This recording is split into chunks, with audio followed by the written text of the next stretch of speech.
welcome back to another episode of North Sports Dynasty with your host, EP11 and Alex Lusmo. How are we doing today, brother? Doing well. Excited for all these playoffs to be going. It was an insane play-in game for the NBA. Both of them were. Yeah, it was a lot of fun. First, I wasn't a fan of that. I hope it stays now.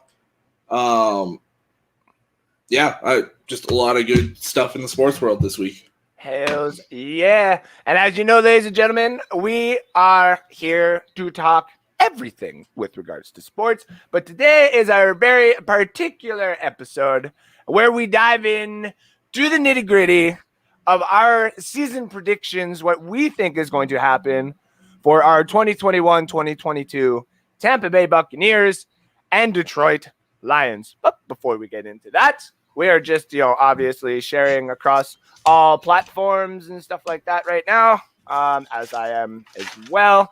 Remember to follow us on North Sports Dynasty across all social media platforms, Twitter, our website, Facebook page. Oh, excuse me. Why? Burped live? That's gross.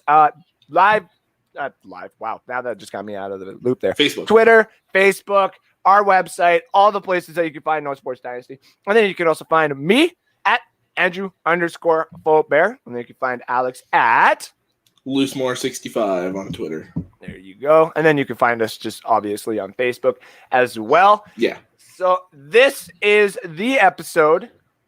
This is one of the more popular episodes that we decided to do. We just do like a whole season breakdown of everything that has gone on. But before we are going to do that, we have a segment that we always do on this show. And it also gives me a time to go deep because I'm taking ownership of this one. I screwed up somehow and everything on this damn streaming site that we use here. It's all gone.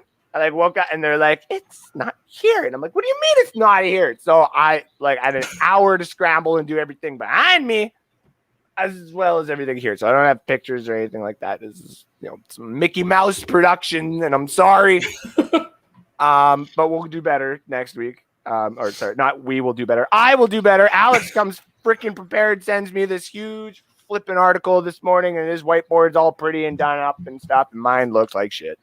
That article is quite a read. It's it's 8 pages. So Jesus. Yeah. I went in week by week, kind of I obviously said who we play, kind of explained how I thought the game was going to go.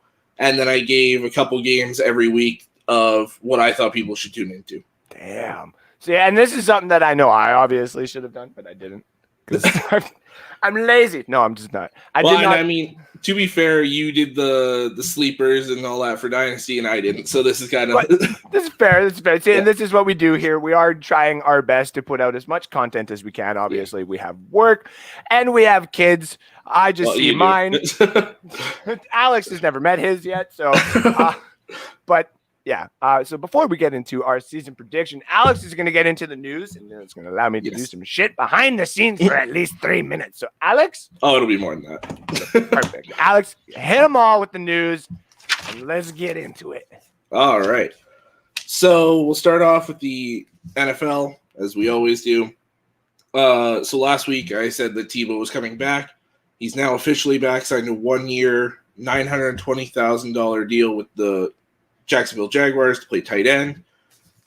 People were wondering what number he was going to wear. He's not going to wear number 15 like he did at quarterback and when he was in college. He will wear number 85, just in case people were wondering. That contract shows what we were saying last week. Well, what I was saying last week. He's not guaranteed to make the roster. He's got to earn it. He's not going to get playing time right off the bat based off that contract. He's going to have to earn everything he gets.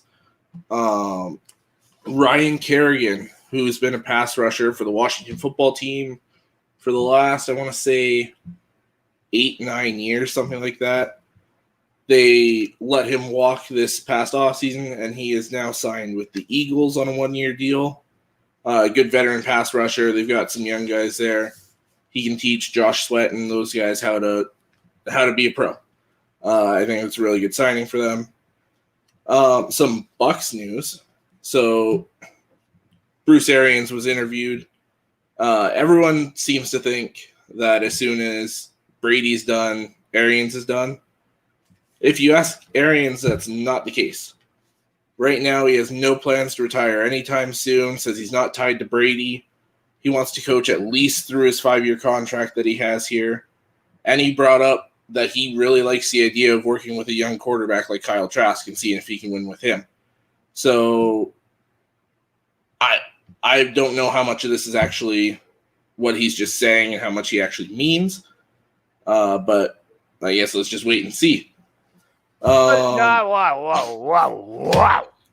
You hopping back in? I'm holding on. Yeah. Okay. I've said this before. I don't think, obviously, that when Brady's done, that Bruce is obviously. I did say before that they would probably hop into the sunset together.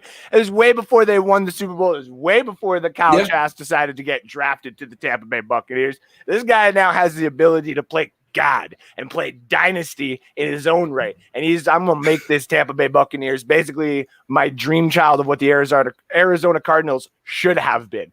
So I was doing a couple things behind the scenes and I just wanted to pop in and say that because, he ain't going nowhere. The reason I don't entirely believe this is because there was a little bit in there where he said he's comfortable riding Blaine Gabbert as a starting quarterback. Blaine Gabbert hasn't thrown more than 2,500 yards in the season, so there's no way he's comfortable with Blaine Gabbert. It's all a ruse, man. It's all a ruse. That's all it is. But anyways, yes, continue. Moving on. Washington, the football team released right tackle Morgan Moses. He's been their right tackle for, again, close to 10 years. They signed Charles Leno Jr., who was released by the Bears, and they drafted Samuel Cosmi, so there's no real room. They want both those guys to start right away. So they get rid of Morgan Moses. That opens up that spot for probably Cosmi on the right side, I would say.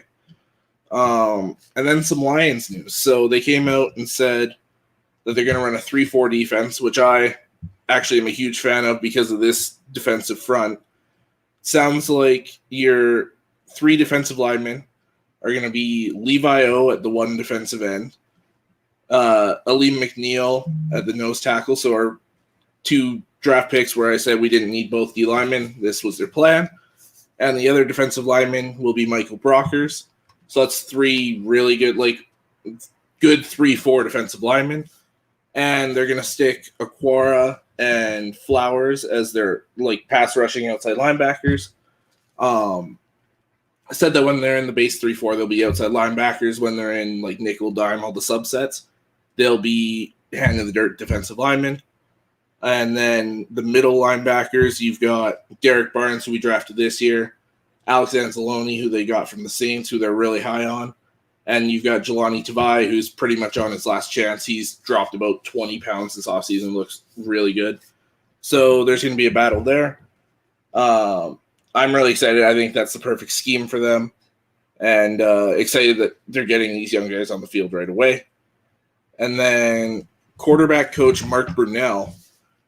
He was on the 1996 Jacksonville Jaguars, where they just came off their expansion team. That was their first season. 1996 was coming into their second year. And people thought, okay, it's a good season if we hit 500, maybe less than that. And they took it all the way to the AFC Championship game. And while I don't see that being anywhere as close to the case here, Brunell compared that team to this year's Lions, where there's not much in the way of expectations on them. And there's some hidden talent that's ready to break out, stuff like that. As you can see above me, I completely disagree. But I think the common theme on this season is while we're going to lose a lot of games, we're not going to lose many games by a bunch of points. They're going to be close, pound the rock, lose by less than 10 points kind of games, except for the Ravens, Seattle, the obvious ones. We'll hop over to the NBA. And, like I said before, those playoff games, especially in that Western Conference, holy man, those were fun to watch. The LeBron and Curry going back and forth, and that game going right down to the end was insane. And then having Curry and John Morant go at it last night in that play-in game, and it to go to overtime and right down to the end again. Man, like I said a few weeks ago that I didn't want the play-in games. Just take the best 8 teams from each conference and go.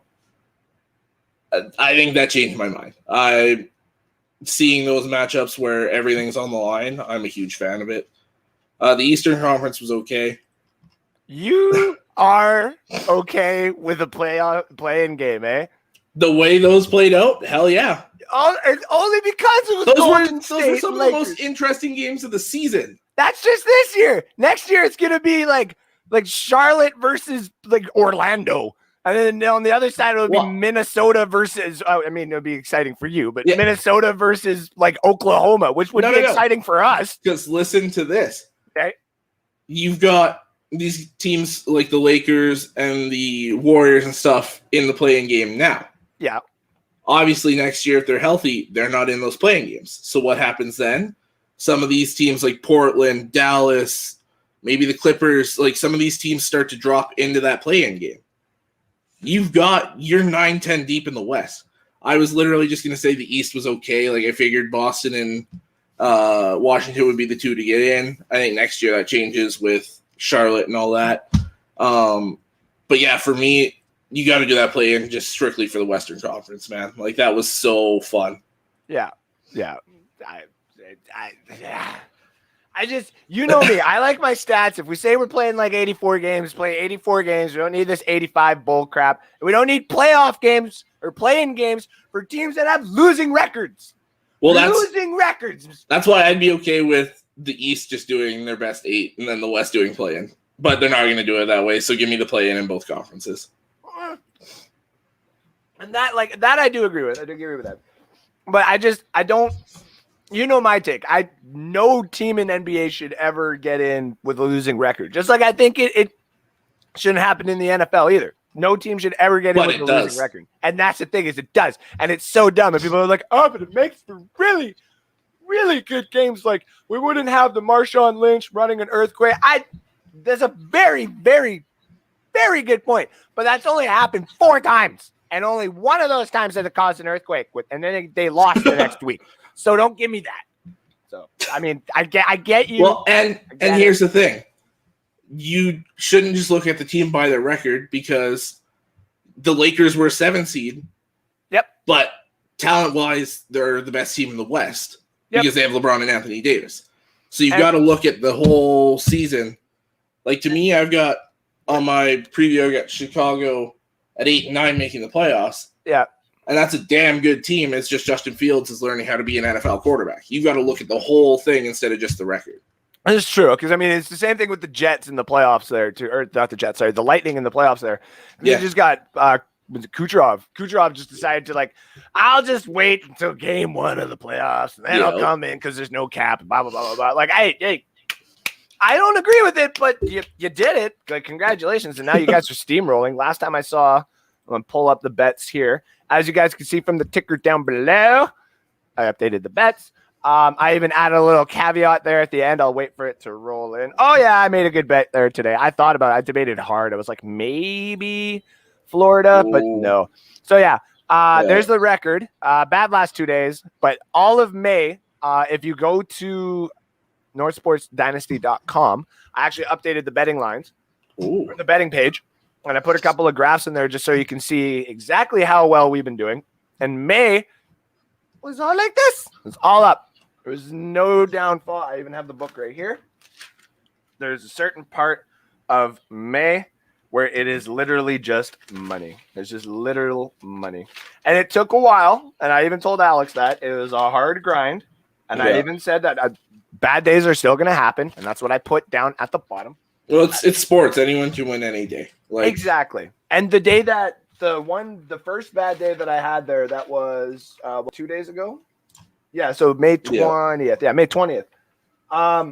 It was basically all supposed to be winners, essentially. When you look at all the betting lines and stuff like that I took, The only one that I actually won that night was the Golden Knights beating Minnesota. Everything else I lost. Like Florida beating Tampa. It was Tampa to be was minus 140. They lose. New York Islanders minus 115. They lost. And that was kind of a close one. Montreal and Toronto to go over 5.5 goals. Probably would have if Tavares didn't go down like that. And they just wanted to get the hell out of there because their mentality wasn't there. In baseball, it was Houston versus Oakland. And had Oakland being within 2 runs. That didn't happen. Boston and Toronto to win. Loses it in the 9th. So that was so dumb. And then Indiana versus Washington. You know my love for Westbrook and company. So I took Indianapolis or Indiana, and it didn't work. So and all of them were projected winners. You got to take the best like star players at this point. Mm-hmm. Westbrook and Beal are better than anything Indiana has, and they wanted it bad. So in my mind, there was no way they weren't getting in. Now this is true, but you also know why. Like me and you are fans of say the Red Wings and stuff like that. We don't just we don't trade for superstars and stuff like that. Yeah. We build a team because that's what you need to win championships. Is you got to build a team. And that's also why. And all right, I'm gonna just do it. I'm gonna say it. I'm gonna get it out of the way here. I'm gonna just stretch here for a little bit because I know I'm gonna clip this, and I'm gonna have a lot of people come at me, and especially if they come back on Sunday, I think it would be. You need more than just McDavid and Draisaitl, Oiler fans. You need more. You need more. Where's Nuge? Where's Nuge? Where's Yamamoto? Where is your depth that you kept shoving down my throat every time I said that the Jets had more? There's more talent on the Jets, and I don't care what you think. I'd say hold on. The talent's pretty close. The talent, like take McDavid and Draisaitl out of it, and then you take Scheifele and Dubois out of the Jets. The talent level is not even technically close in my opinion. It's close, but it's not that close. Agreed. You guys have no idea how frustrating it is to live out here and hear you guys slowly become fucking Maple Leaf fans. Every year is our year. Oh, yeah, because you have Matt Sundin and Darcy Tucker. Congratulations. You guys had a way better shot in 06 than you have right now. A way better shot. Okay. Because you actually had a somewhat decent goaltender. You had defense. You decided to run a old goalie who is doing well. He showed up fairly well. What an amazing thing going on with regards to that. Okay. But here's the thing. It looks like Rolson. We have an issue with that it looks like Rolson. Okay. There's a massive issue with that, and I'm not liking it. I'm not liking it whatsoever. There needs to be more depth. The Leafs are about to lose Tavares for the rest of the fucking playoffs, and I actually think that this is going to help them. Why? Because they have depth. They have youth, and they have a goalie. And whether you like it or not, they have Jack Campbell. He's young and stuff like that. This is how you get a franchise goalie. You lead it onto the shoulders. He may not get you past the second round. He may not even get you past the first round if it goes to game 7, because we've all seen what happens to the Toronto Maple Leaf goalies when they get to game 7. Okay. Yeah. But the thing is the Jets have Hellebuck. The Jets have a franchise goalie. Do you understand, Oiler fans, what you had the opportunity to get in the offseason? You could have traded for fucking Fleury. You could have traded for Holtby. You could have traded for Holtby. You could have signed Holtby. You could have paid the extra $1 million for Markstrom. You could have literally done so many different things. And I'm doing this right now. I'm saying this with as much emotion, and I'm not even a fucking fan of your team. I am just literally getting sick and tired of going to work and hearing all these people like, okay, hey, Andrew doesn't know shit. I'll fucking bugger off and stuff. You're down 2-0, and you haven't scored. McDavid and Draisaitl are off the fucking point sheets there, buds. Can you explain to me why I keep telling you that if you shut down McDavid and you shut down Draisaitl, you win? And what is it what has happened? Go in the comment section and tell me I'm wrong. Because I'm pretty sure the series says 2-0 Winnipeg, not 2-0 Edmonton. Yeah. And to all the Maple Leaf fans that are watching this that had to see me tear your team apart too, because I see you down there, Jared. I see you there. I got you. I love you. Don't worry. But man, you need more. Okay, Yeah. Cassian can't do it all himself. You need more beefy body. You want to know why the Golden Knights are still sticking around? Because they're beefy. Yeah. You want to know why Minnesota's kicking their ass? Because they knew that they were going to play Colorado or the Vegas Golden Knights at one point. That's just it. I love the Oilers. You have a great GM. Whether me and you and a bunch of Red Wing fans agree or not on Ken Holland, okay? Holland won 4 cups with the Red Wings. Yeah. Holland built a team around Yzerman, and it took a little time. Every year they got to the playoffs, though. Every year, the fucking Oilers here are going to make the playoffs, but you're going to run into brick shit houses in the playoffs. Yeah. And if you don't have depth, if you don't have the talent, the James Neal signing, I even kind of, or trade. I know this is going to sound stupid, but like that veteran presence in there, it helped. If you shouldn't have gotten rid of Lucic. Yeah. Lucic and Cassian are the 2 guys that you should have had for playoff run like this. Yeah. Every team's got someone that's going to go do something. Reeves has been doing it for crying out loud with the Golden Knights. I mean, as bad as it is to see the 8-game suspension for Kadri, but I mean, call it like Colorado has a guy. Washington's got 2 guys. The Islanders are just saying screw the Penguins, and everybody's going at it. Okay. Yeah. Why can't the Oilers do the same? The thing is, like, and the Sorry whole... to take that rant very long.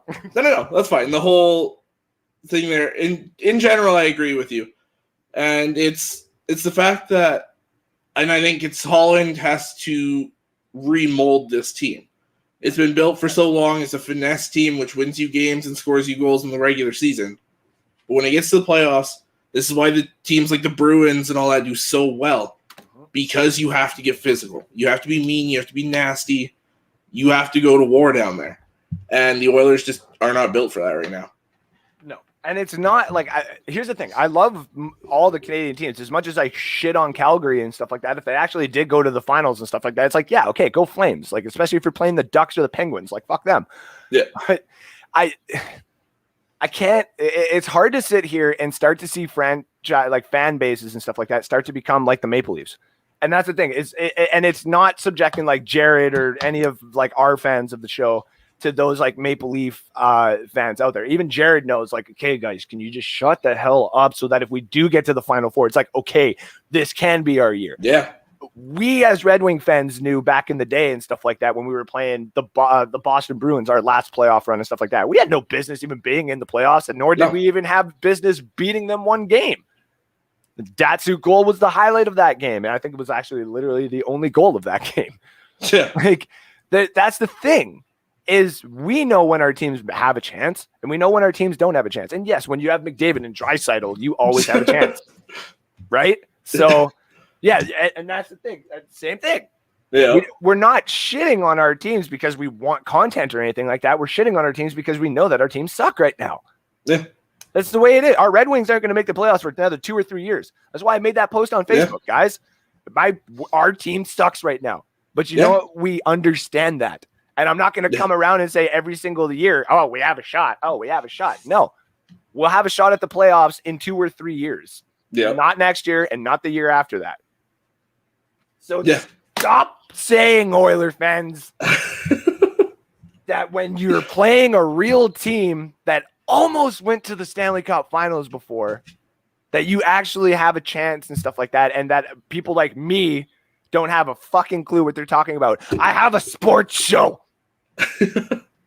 And I do pretty darn good on this sports show, and I do pretty darn good with my sports content. That's why another sporting platform hired me. Okay? I talk sports and I debate sports, and I know what? I'm going to say it right now. I'm not wrong. Yamamoto and Nuge and all those guys, they need a little bit more time, but you need a little bit more veteran presence and you need a little bit more help. Go get a fucking franchise goalie and one more piece of the puzzle on defense, and you can let everybody grow. But Yeah. stop saying it's this year. Now, we were done with the news, right? Oh, no, not even close. Oh, okay. Like 25 minutes in and stuff like that. Okay, hold on. What else do you have? Well, here, I'll go. Because I ranted for a while and was like, damn, I took like half the show. I'll go the award finalists for the NBA. I'll cut a few things short here. Where's? The MVP is going to either Curry, Embiid, or Jokic. I think it's Jokic. Defensive Player of the Year is either Rudy Gobert of the Utah Jazz, Draymond Green of the Warriors, Ben Simmons of the Philadelphia 76ers. I think it should be Simmons. It's probably going to go to Gobert. Sixth Man of the Year, you've got Jordan Clarkson for the Jazz, Joe Ingles for the Jazz, and Derrick Rose for the Knicks. Rose. I think it's probably, yeah. I like Rose for it, but I think it's probably going to go to Clarkson. I think the Jazz are just going to start picking off awards here because they were the best team in basketball this year. For me, the rookie of the year is between LaMelo Ball of the Charlotte Hornets, Anthony Edwards of my Minnesota Timberwolves, and Tyrese Halliburton of the Sacramento Kings, who I said was going to be the steal of the draft.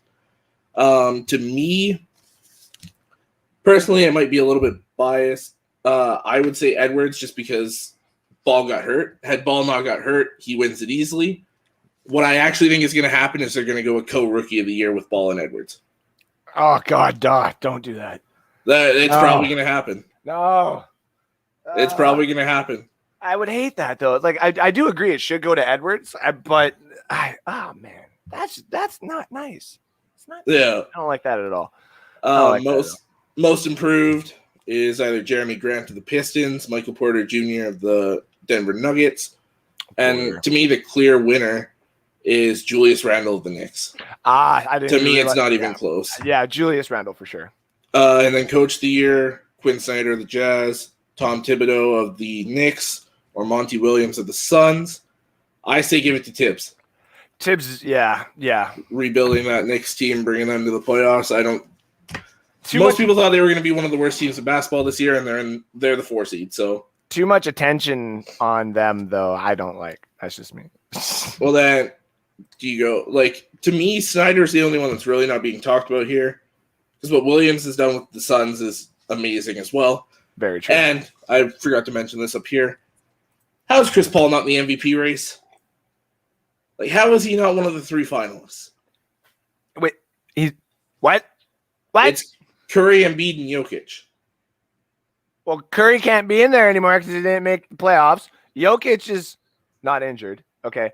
Well, hold the fuck on. Jokic should win it this year. I agree. I mean, the Nick Wright rant was a little dumb, but he did I will say this: Nick Wright did make a couple of good points in there, where it's like, nobody wants to see the Denver Nuggets center win a fucking MVP. I agree. I kind of do, but I mean, yeah, to a degree and stuff like that. But everybody likes to, derive content out of the MVP every year, and I just but if he deserves it. But no, Chris Paul, The Suns were almost a playoff team last year, but because of COVID rules, they got put in there and stuff like that. And I don't think if COVID didn't happen that they would have made the playoffs. So you're basically telling me that Chris Paul, there's a chart. See, I wish all this shit didn't break down because I could easily just and put it in. There is the chart of all the teams that Chris Paul has went to and the winning percentage that he has, that he's increased to he that wins team everywhere he goes. He won with my Thunder. My Thunder were 1 3-point weird blocked shot away from beating Houston. For the fucking jacked ass Houston team that everybody was saying, this, that, and everything else. Which, by the way, that Houston team almost beat Golden State when they had Chris Paul. There we go. Had he not got hurt. There we go. So pay the respect that he actually deserves here, guys. Yeah. So. All right, what else you got? I'll just do a couple baseball things quick. So Miguel Cabrera, just because it's my Tigers, he's on the chase for 500 home runs. He hit numbers 490 and 491 last night. Hit a solo in the second and a grand slam in the seventh. He might do it this year. He's pretty damn close. He's been awful if you're talking like batting average and that kind of stuff. Yep. But home runs, he's starting to put them up.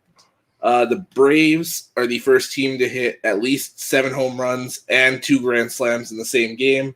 They won 20-1 over the Pirates last night. I was literally betting last night. I was doing some live betting, and I got a couple, so I ended up not losing as much money. That's the only way. That was disgusting. And I saw that, and I was like, stop. He's already dead. Leave him alone. And it's just poor Pirates. And then so off of that quick, Pat McAfee on Twitter with the greatest tweet I've ever seen, where he basically told the guys on Twitter who are running the Twitter account for the Pirates. Actually, he just popped up on my Twitter. I'm going to see if I could see it quick here. Just now seeing the Pirates lost 20-1 at the Pirates. I know this is a social media department, but is there any chance you yins could walk into that sack of shit owner's office and tell them to sell the team? Take your Twitter fingers and be a hero. Tell Rob Nutting to take a hike. And I agree.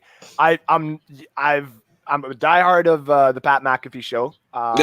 As you guys, I got to dropping dimes and suck at signs right there. The only reason I got it is because he got Aaron Rodgers on his show, and he got Aaron Rodgers to open up. That's something that when we look at it 10 years down the road and we start seeing this happen all over the places, Pat McAfee's show will be the place that really started it, with having that iconic of a player on there, where all these other people like Colin Cowherd and Michael Rappaport and all those other guys who've been bitching and complaining about him before are like, oh, shit, Pat gets him on the show. And now he gets to actually like call them out in a way, because Pat doesn't get held to the same shit that everybody else does. So it's beautiful. Yeah. All right, what else you got? Just one more thing with no hitters. There was 2 this week. My Tigers again. Spencer Turnbull threw a no hitter on Tuesday. Yep. And the Yankees pitcher Corey Kluber threw a no hitter Wednesday. Yep. So just a couple facts off this. All 6 no-hitters this season have come against either the Rangers, the Mariners, or the Indians. They've each had 2 against them. No team has ever been no-hit 3 times in the same season, so watch for that this year. The record for no-hitters in a season is 7. We have 6 in 2 months. We have 4 months to go. Look for that record to probably be broken as well. Mm-hmm. And that is all I got. That is Alex Loosemore with the more news. I actually just when I was popping up on Twitter there, one of the first things that popped up was that little incident in the hockey game last night in the St. Louis and Colorado game where he was at Santini. Steven Santini wouldn't give the puck up. Oh, yeah. Because Alex Newhook scored his first goal and all that kind of stuff. And it's just dumb. Like, I don't understand what's going on with the St. Louis Blues here. I thought they would actually make this series a little bit closer. I thought 5 or 6. Yeah. I can't remember here. I was going to say, where do I got him here? I got him going to 7. I had him going to 7, so. I had it in 6. No. Okay, so this is what we're going to do. Okay, ladies and gentlemen. As you can see behind me, we have our list of things that we've been going through for the season predictions. Yes. So we are going to go into the fans first. Actually, we'll say hi to all of them. Teresa Baxter says hello. Canada lost to Latvia. Did we lose to Latvia? I have no idea. What was that? The IIHF or something like that? I have to double check that. Yeah. We used to Latvia, but whether they just randomly got a goalie or because I remember that one year we had troubles with Latvia because they had a goalie. Yeah. I agree. What's the world coming to? The Jets are rolling. I'm very happy with that. Good old heave away there, Blue. Which I heard a story that when I finally left our old department and that song came on the first time, the other guy let it. Everybody screamed out. They're like, "No, get that off! We're fucking walking out." I have no idea. I was not in the room, so I actually enjoyed it. Dubois is garbage. I don't think Dubois is actually garbage. I think Dubois is he's got to get used to the system. Like Dubois was really good in Columbus that playoff series, and he's just got to start clicking, man. Just got to start clicking. No sound on the YouTube feed. I went and checked it. It is popped back up. So Shelby, let me know if you still can't hear it, because we'd obviously want to double check that again. But I did pop up on YouTube and double check. It seemed good on our end, but do let me know if you are still having any issues. Fuck you, Faubert. We know that. Don't talk shit about the Leafs. Talk shit about every team. Yeah, I was going to say, give us a reason not to talk about them. I mean, don't, like I said, like, fuck Corey Perry. It was intentional, and I don't care. No, I'm just kidding. That was not. There was no way that was intentional. No, I just. Did you see the conversation? It's popped up now. The conversation before that fight there. Yeah, how people saying like, I know you didn't do it, but we got to do this. He's our captain. Like, yeah, and that's. And you know, a lot of people disagreed with it. Even my mom got a little heated. I saw it a few posts. It was like, guys, it has to happen. Yeah, it has to happen. Once the captain goes down like that, it doesn't matter. This is hockey. And if it doesn't happen, the game's gonna get so disgustingly brutal. Yep. Like, you just got to get that out of the way right off the bat. Yep. And Toronto even knew, like, we're not going to win this game mentally if we don't do this. Like, if we don't just neutralize this. And even, like, if you look at the fight, Foligno was just going to get 3 or 4 shots in him, and then that was it. Like, and it wasn't going to, like, he wasn't going to drive him to the ice and try to hurt him or anything like that. No. There's metrics to this, guys. Like, fights happen all the time, but sometimes they're not actually fights. You know what I mean? They're just, like, little, like, oh, shit, you're just, hey, a little hard, we're done? Okay, cool. That's what it is. It's hockey, guys. Welcome to putting on a show. So, Oilers aren't a playoff team. No depth. Can't rely on 2 guys when you come. Now, you're wrong. You're not. Sorry, don't want to say you're wrong. Obviously, you're not wrong. But also at the same time, they are a playoff team because the Pittsburgh Penguins have made it to the playoffs just based off of having Crosby and Malkin. There we go. Crosby and Malkin before. The Chicago Blackhawks have made it to the playoffs just having Jonathan Toews and No. They haven't made it to the playoffs just based on those guys, because look at the rosters. Kane and Toews had Crawford. Crosby and Malkin had Fleury. They both had defensemen. No. The reason why I say that is because once you signed like your 2 players to the contracts and you can mold everything else around it, that's what I mean by, like, you can make it to the playoffs off of those 2 guys. Is like the LA Kings were kind of doing it back in the day with Kopitar and just Kopitar, but it was a couple other guys that really made Doughty. That depth there. Thank you. There it is. Doughty. Yeah.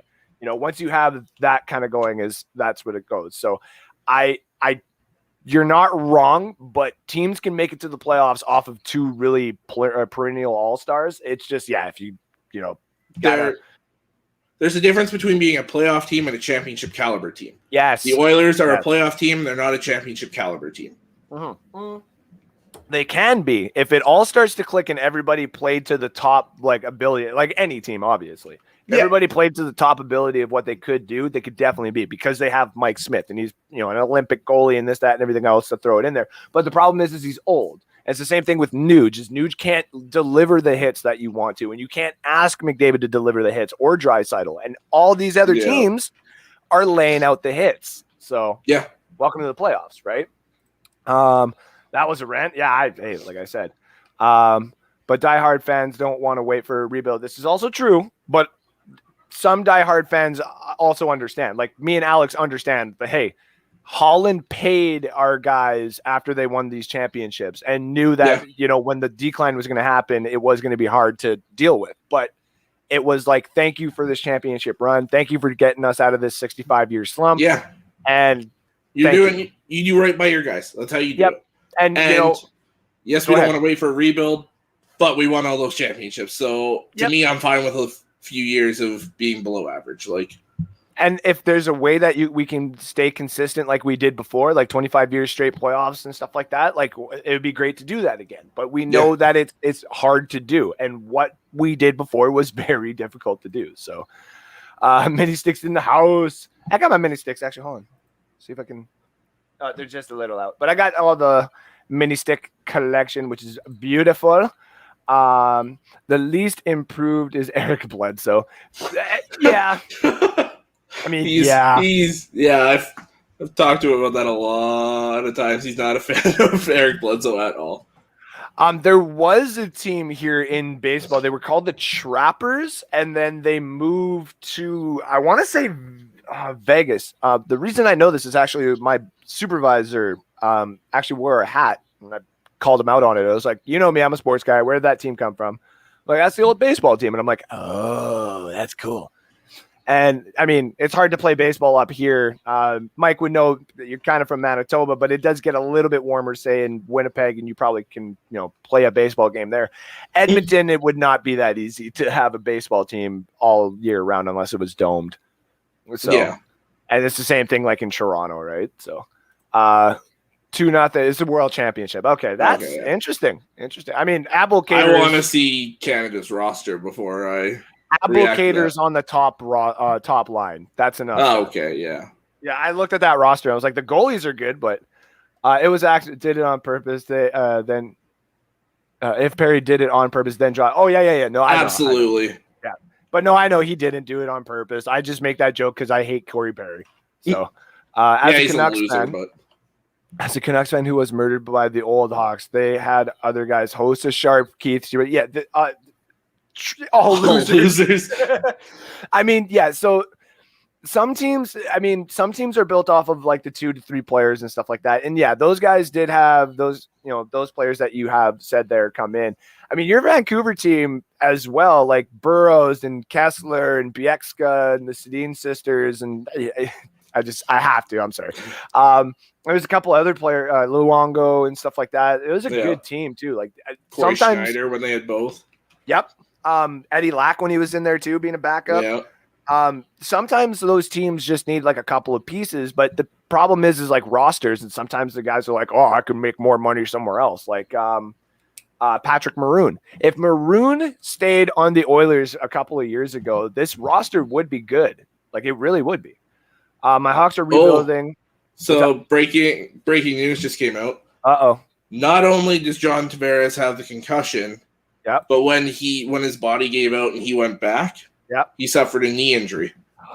So they're saying right now he's only out 2 weeks. I'm calling BS on that.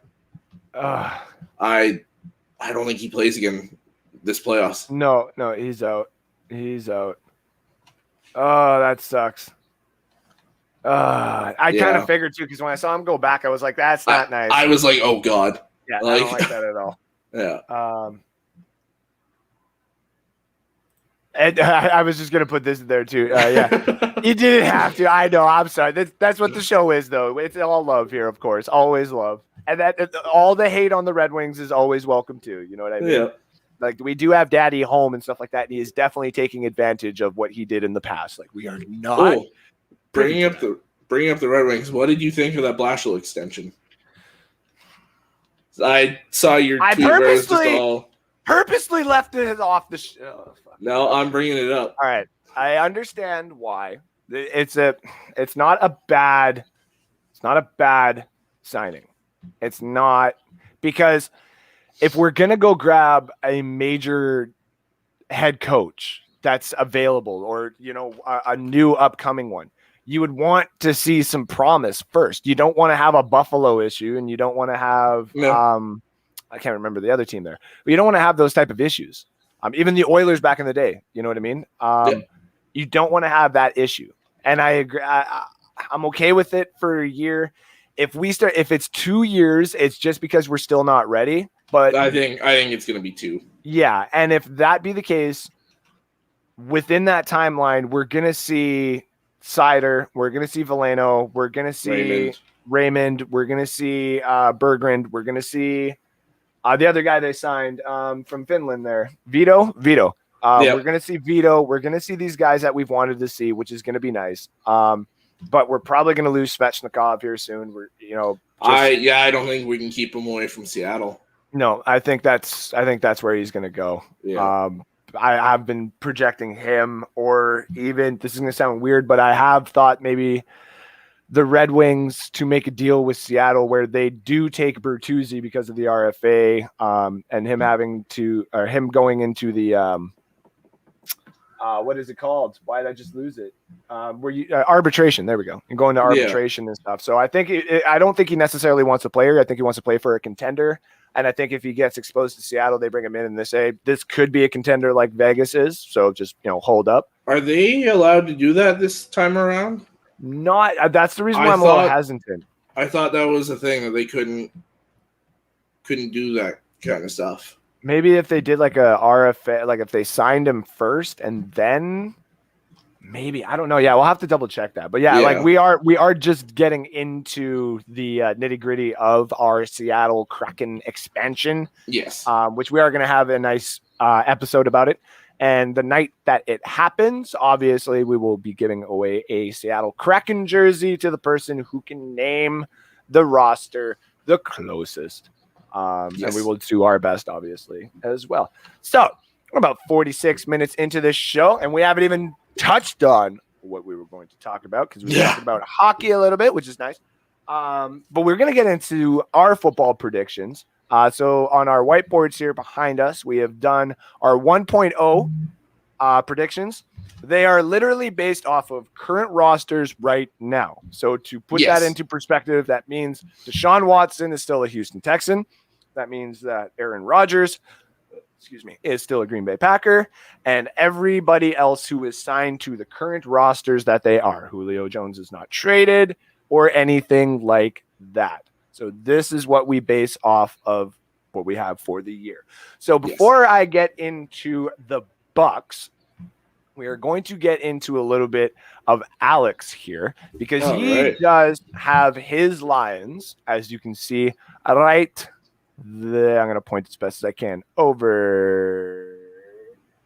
Yeah, I was doing it. Right over there. He's got him at 5-12, which is the exact record that I have him at.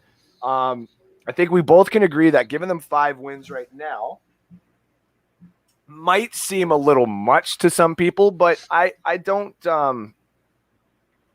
ever think, especially with the current roster, that it's to be like a Jacksonville Jaguars where you only win 1 game or something like that. It's not what this Lions team is. Obviously I could be wrong, but I don't think so. So let's get into a little bit of the Detroit Lions because we know we got some of the Lion fans around. You got them at 5-12. Let's go into the 5 wins that you think that they will have right off the bat. All right, so I'll start it off by saying, realistically, I was sitting between 3 and 7, and a couple of those were just matchups. I gave the other teams the win instead. But I'll start off. We start off 0-3, and then week 4 at the Bears. I think you're still coming in with a young rookie quarterback in Justin Fields, and division games are always tough. They're always back and forth. In this one, it literally just came down to this early in the season, give me Goff over Fields. You know what? Yeah, the defense will be hard for Goff. Like, we know Goff doesn't play that They don't well. really have any corners, though. That is also true. That seems to be the rebuilding part on Chicago. But then the same would be said on the other side. Like, well, what wide receivers do you have? I do think Lions wide receivers that they do currently have right now. Yes. Like Hawkinson. Like, Hawkinson's the big X factor. Yeah. Just wait till I get to my stats one. Yeah. It's a little small right now, but. No, hey, that's okay. But no, I do agree that it would be a very close game, that week 4 matchup. Not even going to lie, I could see this being a shootout myself. I actually said that too in my little write-up, I'm pretty sure. Like a 38-35 or something like that, or a 38-31 for the Lions. So yeah, you're not far off from what I was thinking on that too. So I'd have to go back and see what I got the Lions for winning. But all right, what else you got? So then lose to the Vikings the next week in Minnesota. And then week 6, Joe Burrow brings the Cincinnati Bengals into Detroit. I think this is where you see those young defenders kind of start to hit their groove. That offensive line is still kind of shaky. I know they addressed it later on, but I still think there's issues there. Yep. So look for these pass rushers like the Okwara brothers and Flowers to go off here. some pressure from Levi O, stuff like that. And that Bengals defense, I still like our matchup against it. Look for Swift to go off. Look for Hawkinson to go off. I don't see this being overly close. This is our one big win of the year for me. This is also the reason why I made sure to acquire Hawkinson in our draft dynasty here. One, to always, in any trade scenario, I'm always just going to be like, hey, Alex. But that also being said, we've heard on many shows this offseason now that, if you don't see the current roster of the Lions, it's bad, but it's not bad, right? And that also being said is most of these targets are probably going to Hawkinson. He is going to be a reception king for quite a while there. So, all right, keep it going. So then, obviously, week 7 is the double revenge game. We go to LA to play the Rams. We get slaughtered that game. It's not going to be close. Yeah. I will still be watching that game, though. As I do every Lions game, but as Stafford puts a quiet reminder to all Lion fans what he was capable of and why he's going to the Hall of Fame one day himself. So, and this is where Stafford puts his mark and climbs into that MVP race. Yep, he slaughters us. It's going to be somewhere around 45-21, something like that, if we score that many. I actually think I have that. I think that's the score I have or something like that. It's that'd be fun. It's going to be brutal. But then next week, Goff's going to be angry. He got slaughtered by his old team. And at that point, I still have the Eagles as 0-7. They come into town. We rebound. This is technically another revenge game as Darius Slay's coming back into town. It's not going to matter. That offense for the Eagles, I still don't trust it. They've got some guys in the front 7, but our offensive line's good. Goff isn't going to get hit. Yeah. There's going to be holes for Swift to run through. I think it's somewhere around 21-17, but we pick up the win there. I actually have the Eagles. Yeah, I'll just say this randomly. The last undefeated team, I actually have Miami at 7-0. And then they lose to the Bills in week 8. Wow. And then I have Philly as the last winless team. They win in week 9. Wow. And then we have our bye week, week 9. And then the game I'm hoping to be at, week 10 in Pittsburgh. We definitely lose, but I think it's one of these Dan Campbell close games. Look for big games from DeAndre Swift and Najee Harris. They're both going to pound the ball. We're not really going to be able to throw because while our offensive line is probably going to be top 10, TJ Watt's a bad dude. He's going to make Jared Goff's life hell. That's a really good defense. I just think, big games from Swift, big game from Harris. We lose probably somewhere around 17-14, something like that. Hold up. But You're telling me that the Detroit Lions might have a top 10 O-line next year? Easily. We were right near the top 10 this past year. Taylor Decker had his best year as a left tackle, didn't allow a sack.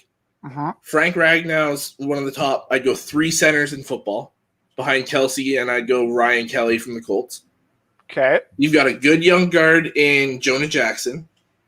Your right guard's your real only weakness, and it's either Vitae from the Eagles that we got last year or Terrell Crosby, who I want, who was pretty damn good at right tackle last year. And then you've got Penei Sewell as your right tackle. Oh, yeah. Give me that as a top 10 offensive line easily. Okay, so do you think though, with some of these possible high scoring games that may just happen and stuff like that, do you think that the points per game would maybe hinder, even on the offense and defensive side and record? Do you think that would hinder maybe it being top 10? Because man, if I can find because you do make a good case to the point where if I can find it on Bodog where because that's where we do our betting, if I can find it on Bodog where I can make a prediction that Vegas has them ranked as a top 10 defense at the end of the year. I mean, Because that's the thing is when you threw that at me, I was like, I don't know about that. But then when you make a case like that, it's like, I hope Vegas doesn't know that because we may be able to make some money off that. And I'm going to check that out after this game. Yeah. So, because I'm saying number one offensive line for me, like I'm just saying, in all of football next year, it's probably going to be the Chargers. I listen. It's close. It's close. They traded or they signed the best center.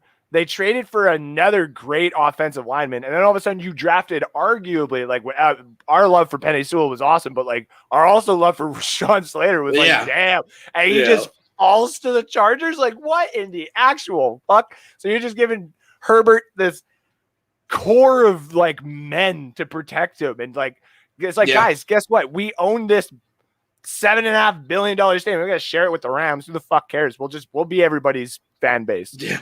Like to me, the best offensive line, I still got to give it a couple weeks. I think if the Colts go and sign Schwartz or Eric Fisher, one of these guys to replace that left tackle, they're still the best offensive line in football. They did get Eric Fisher. They did get Eric Fisher? Yeah, they're the best offensive line in football. Yeah. I like that. That's still number one. You got Quentin Nelson's the best guard, probably the best overall offensive lineman in the game. Hands down. Eric Fisher's still a really good left tackle.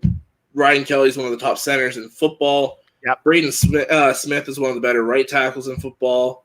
Yeah. You've got Glowinski at right guard, who's one of the better, like, kind of that second, third tier guard, but still a really good second guard to have. I'm also not going to debate you on offensive linemen. Like that's definitely not something that I'm going to do. I mean, you're not wrong either. Like, and I'll also say, so you've got the Colts, you got the Chargers. Yep.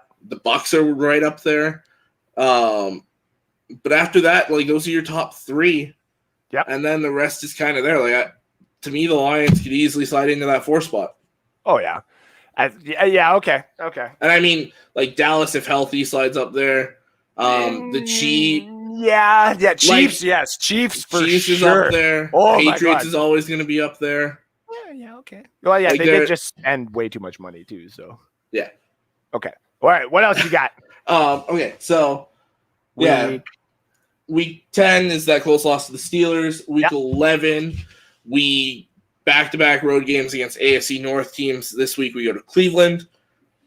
Not a good game. I'm just going to be real. The Browns are one of the best teams, top to bottom, 1-53 in the NFL. We're nowhere near that. We're closer to the bottom. And it shows. It's going to be big games from Chubb and Hunt and all these guys. It's just we're young defensively in the front seven, and they're going to take advantage of that. Yep. Also, one of the teams I forgot, Browns, one of the top offensive lines as well. Yeah, definitely. Then week 12 is the Bears on Thanksgiving. I think we pull off the sweep on the Bears. That's the big primetime game of the year. I know we play the Packers week 2 Monday night. It's meaningless. We're going to get stomped. To me, at home, national television against the Bears, give me my Lions. Again, it's going to be a close one. I've got somewhere. This one's going to be a little less scoring, probably around the range of 24-21 again, something like that. Yep. Mac, look for him to get a couple sacks probably. He'll probably be going against Sewell. Mac's just that good. He'll beat anybody he's across from. Mm-hmm.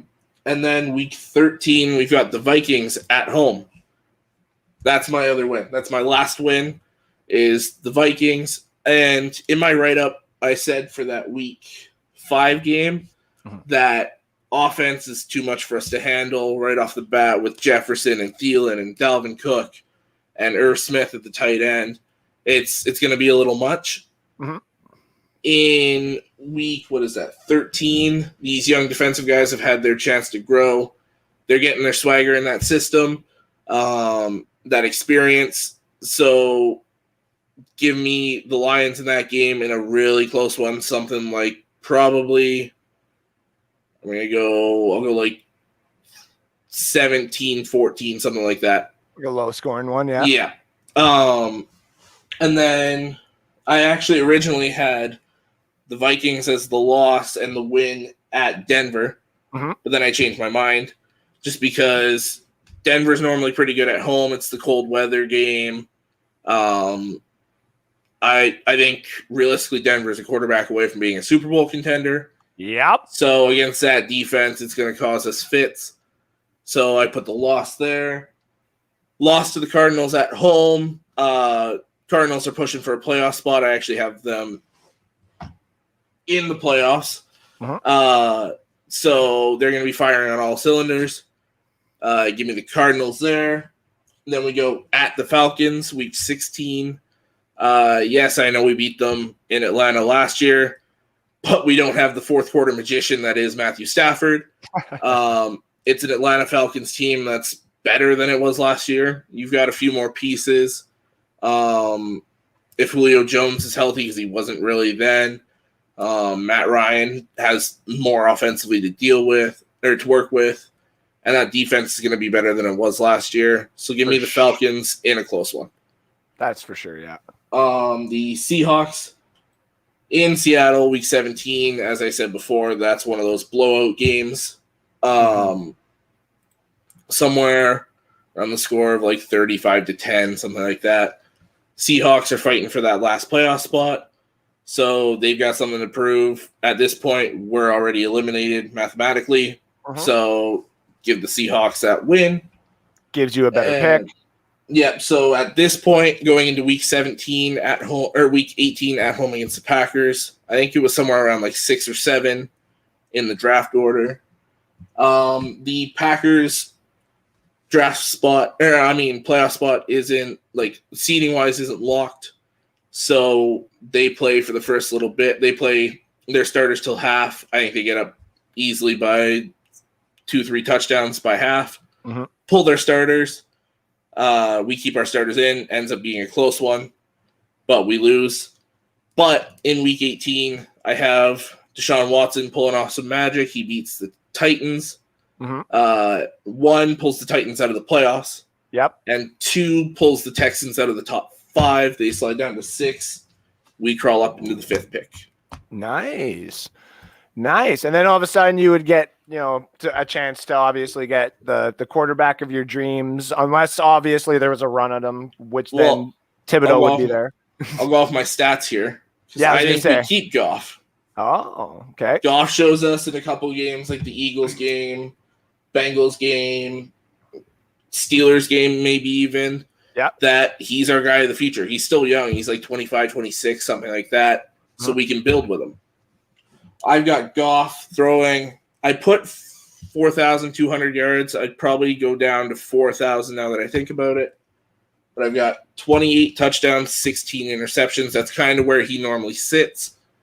I've got DeAndre Swift with 1,100 rushing yards and 12 rushing touchdowns. Nice. Him being our main guy, I think that's going to be easily attainable. And then I've got him also getting 400 receiving yards and 5 receiving touchdowns. So 1,500 yards and 17 touchdowns overall for Swift. I think that's doable. He's one of the better young running backs in football. Behind that offensive line with not many other weapons to throw at, I think this is easily doable for him. The big one is the receiving ones. So I've got Amon-Ra St. Brown, the rookie receiver. He's probably going to be our number 1, like, true receiver. Yep. If you're not counting tight ends, I've got him at 60 to 65 catches for around 800 yards and about 6 touchdowns. Hawkinson is the big one, though. So I was looking at kind of like top tight end numbers, and I slotted him right in there. So Hawkinson I have going for around 100 receptions for 1,050 yards and 12 touchdowns. He's going to be your top receiving threat. Tight ends are hard to cover nowadays. Yes, they are. Especially when Hawkinson's someone that can block and then leak out. I think Hawkinson could set himself up as one of the top 3-4 tight ends in football after this season. And really helps Goff show that he can be this guy, or be this team's franchise quarterback. A couple defensive stats. I have Romeo Okwara building off his breakout year. So last year he had 10 sacks. This year I have him going for 12 with a better defensive line around him. There's more to worry about. And then I have just a random one, 4 forced fumbles, just kind of strip sacks, stuff like that. I have the rookie middle linebacker, Derek Barnes, being the other guy beside Alex Anzalone with 85 tackles, 3 sacks, 2 interceptions. And then I have Okuda leading the team in interceptions with around 4. Nice. I like that. That seems to be like more like general spread out, very nicely spread out and stuff like that. Let's see your playoff prediction here quick. All right. See what you got in your 1.0 playoff prediction. Oh, that's me. Right. Playoff prediction. Okay, so start off with the AFC. I'll just go top to bottom 1 to 7. I have Kansas City as the 1 seed, Buffalo as the 2, Cleveland as the 3, Indianapolis as the 4, Baltimore as the 5, Miami as the 6, and the Chargers as the 7 seed. Okay. And then in the NFC, this is where I might catch some flack from you and those Bucs fans. I have the Rams as the 1 seed. Okay. It comes down to that Rams-Bucs game in the middle of the season. I've got the Rams winning that one, so that's the Rams at 14-3. The Bucs are the 2 seed at 13-4. Green Bay is the 3 seed. The Washington football team wins the division again as the 4 seed. San Francisco is an unreal 5 seed. Well, same with Baltimore. They're both 13-4. Yep. And that Week 18 game, if you look at my write-up, that's the only game I list for Week 18 because the winner gets the 1 seed and the bye wins that division. The loser has to go to Washington and is that 5 seed. 6 seed is Arizona, so 3 teams from the NFC West make the playoffs. Okay. And that 7 seed, just based on records, tiebreakers, that kind of stuff, is the Chicago Bears. They slide into the playoffs. Nice.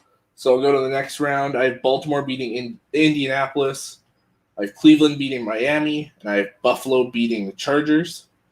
Ooh. I have the I have San Francisco beating Washington. I have Green Bay beating Arizona. And I have Tampa Bay manhandling Chicago. It's not going to be close. Yay. And then, so the next round is Kansas City versus Baltimore. Okay. Cleveland versus Buffalo. The Rams versus the Niners. And the rematch of the NFC Championship game last year. The Packers versus the Bucs. Okay. In the AFC Championship game, I have the rematch of Kansas City and Buffalo. In the NFC Championship game, I have the rematch of, I think it's like week 5 or whatever, week 6, something like that, the Rams and the Bucs. Okay. For this one, because, well, and it's kind of counter arguments against each conference, I have the Rams winning because they're at home. I think those rosters are so close that I just gave the edge to the home team.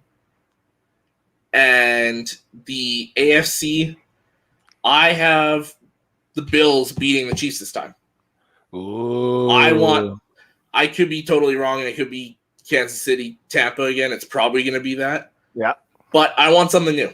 I want agree. 2 teams that haven't been there recently. Well, I mean, the Rams have once recently, but give me those 2 defenses. Give me Buffalo. Give me the Rams. Give me Josh Allen versus Matthew Stafford, 2 cannon arms. And I have back-to-back home teams winning the Super Bowl with the Rams winning the Super Bowl. Damn. That's pretty good. Rams winning the Super Bowl. Detroit 5-12. Yeah. That, ladies and gentlemen, and to all the Lions fans out there, we're going to put those predictions up on Facebook. This article will get posted either today or tomorrow because this is a long one, so I will have to make sure I get it properly on there and stuff like that.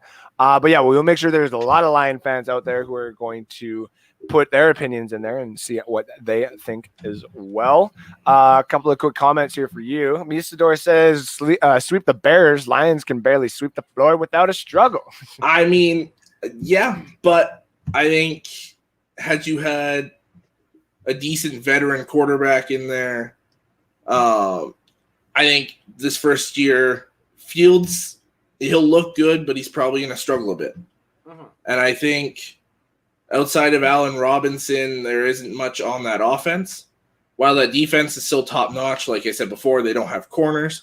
Mm-hmm. So if that offensive line can protect enough for Goff to get the ball to some of these guys, our receivers right now don't look great, but I think Terrell Williams and Brashad Perriman could go off. They have something to prove, and they've both shown that they can be good if they stay healthy. And that is the reason why I've kept them on the Dynasty roster. A couple of places is because you don't necessarily know where the Lions are going to go yet, but you know they're going to go somewhere because they have to. So, all right, let's get into this. It's Bucks time. It's the Bucks. It's time for the Bucks. So I'm going to put this on me here for a second. Yeah. All right. I got the Bucks. This is my team. Obviously. Where is he? Boom. Mr. 13 is going to have a good year. Not the greatest of years. Not the best of years, but a great year. So let's get into this quick. I got the Buccaneers finishing with a record of 14-3. No, they're not going to be undefeated. We're not going to get our crazy undefeated season like everybody thinks. I do have us beating the Cowboys 48-45 week 1, make it a nice close one, make it an error show. I also don't think Dallas is exactly the pushover that everybody thinks that they're going to be. Beating Atlanta 31-21 week 2. We go to the Rams. As a lot of people think that this will be close, I do think Stafford just needs a little bit of time, maybe to week 5 or 6, maybe 7, just to start beating some of those better teams that I know he's going to play. So I got us manhandling the Rams, respectively, 41-20.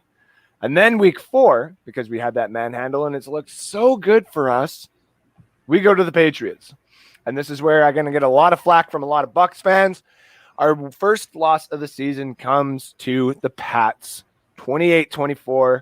Bill Belichick basically makes it written in stone that Brady is coming back for another year, whether he wins the championship or not, because he has one thing over his head, and that's the win in New England that Brady will never get as an opposing player.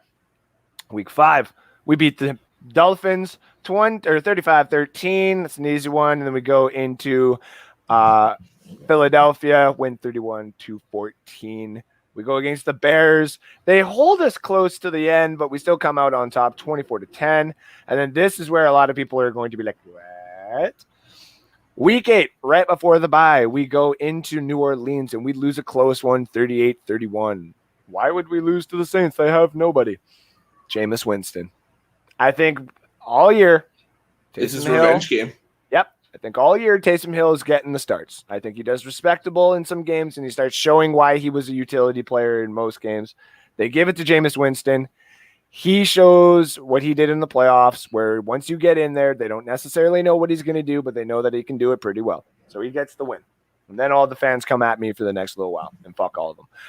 Then we go to our bye week 9. We come back, and we lose to the Washington football team, 35-17, not because they are that great. They are a great team. But it's not to say that we are also a bad team. This is their Super Bowl, whether it's Fitzpatrick getting his revenge against the Buccaneers for letting him go, whether it's Heineke getting his revenge. This is going to be a game of the year for Washington football fans because you're going to manhandle my Bucks and we're just barely going to put up 17 points. This is just what I'm thinking. That being said, after that, it's nothing but wins. We win a close one to the Giants, 23-20. We win another close one in week 12 to the Colts, 24-21. And we're going to win another close one to the Falcons, 17-10. This little streak here of close games is what starts putting Brady a little bit pissed off. This is what makes the team start playing a lot better than what they were supposed to be playing. And we come in with a spanking on the Buffalo Bills, 40-27, a spanking on the Saints, 38-24, a spanking on the Panthers of 35-21, a spanking of the Jets of 38-28. Zach Wilson goes off because he starts getting a little bit comfortable towards the end of the season. Against that defense? I do. Because he's got the defense is going to start playing well. But if you look at the consistencies there, the 27, the 24, and the 21, as long as they start allowing it to be in the 20s, I think it starts to be a little bit more respectable. Zach Wilson starts being able to play against like the Patriots defense, the Miami Dolphins defense, and the Buffalo Bills defense. So he's knowing how to play against playoff caliber defenses already. to respectable elite status on a couple of them. So now all of a sudden at the end of the week, he's not getting the win, but he's definitely going to look at Brady and say, hey, when you're gone, I'm going to make the Jets a real fucking team. Brady laughs and says, you take your 28 points and you guys have a great day. But then we're going to come back against the Panthers again, spank them 28-10. That's where the defense starts taking its toll. Now, this is where I'll get a lot of flack, as a lot of you can see. This is the current standings that I have at the end of it. Okay? So this is everything across the board. I'm going to look at mine compared to yours. Yeah, not that many teams have too many crazy wins. You know, I got the Chiefs with 14. I got the Bucks with 14. I got the Rams here with 13. And then I got a couple of 12s. After that, a couple of 11s and a couple of 10s. But those 11s and 10s are going to be a really close matchups for, being in the lead. So, for example, here, I only got Buffalo with 10 wins. I went through their whole season. They're not going to be able to beat the Patriots 2-0. They're not going to be able to beat the Dolphins 2 games. And you're not even going to beat the Jets, I think, 2 games. And then your other parts of the schedule is tough matchups. But I think this helps. I think this will help Buffalo start getting into that, like, we need to fucking tighten this up. They still win their division with the New England Patriots and Miami finishing 9-8 and the Jets finishing 6-11. They at least get the 6 wins. Zach Wilson gets 6 wins, shows the Jets fans, we can do this. It's going to take some time. Salah's the man, but we can do this. I got Cleveland and Baltimore obviously winning out with 11-6 and 10-7 to pan out the North here. As much as Pittsburgh is trying to make it look like they're going to be there next year, Ben showed at the end of the season why he should have just fucking retired, as Pittsburgh should have went and got a replacement.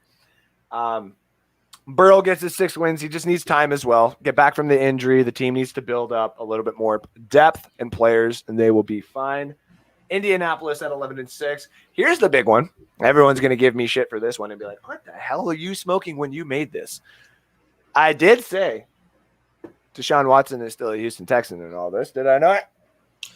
I have something to go at that, though. Yep, I knew it was coming. Bring it.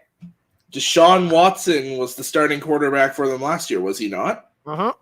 Where did they finish in the standings? Uh-huh. Bottom 3. Uh-huh. They didn't improve this team hardly any. Uh-huh. If anything, it got worse. Uh-huh. So how does he win like 6 more games? All right, so here we go. Deshaun Watson is the Michael Jordan, still in my opinion, when he plays quarterback. And he saved his own damn life in a playoff game and got a touchdown off of it. I was still always remember that. It was absolutely amazing. The coaching staff and the Bill O'Brien issue was one major part, obviously, and he's gone. Now, all of a sudden, it becomes this beautiful thing where the new head coaches and this, that, and everything else. He obviously is not going to play for that owner. Everybody knows that. But this is where I think he can for at least one more season. Everybody doesn't just get their way in one off season. You do usually playoff history does show one more season, and then you may respectively get your way. So what happens? Why would Deshaun Watson want to, say purposely not play that well, right? Last year he did play well, right? They just obviously had bad schematics and Bill O'Brien and this, that, and everything else. I think new coaching, because their schemes get hidden a little bit more on the defensive side, makes them able to be a little bit more competable in some of these games. And you're going to be able to knock off one against Jacksonville. You're probably going to knock off both. I think I had it for Tennessee. And I think you could be able to compete they can be able to compete against the Colts in both games and maybe knock off one. Whereas the rest of their schedule, some of those games, they do to play Philadelphia. That's an easy win. So they are going to get some more wins just based off of Deshaun Watson wanting to, go off. Now, people may throw it at me as, why would he want to go and play really, really well for his coach when he can get, or his owner, when the owner can all of a sudden be like, see, he plays well. So now all of a sudden you have to pay more in draft capital to get him. That is true. If he plays to the caliber of 9-8, ownership's not going to be like, all right, we need to keep him because he got 9 wins and he, almost got us to the playoffs. No. They know then that they can take some of the picks and some of the cap space that they're going to get by trading his ass out of there and use Davis Mills or Tyrod Taylor or any of the quarterbacks that they want and still be able to draft somebody in the later rounds, or if they actually choose they want to stay with Davis Mills.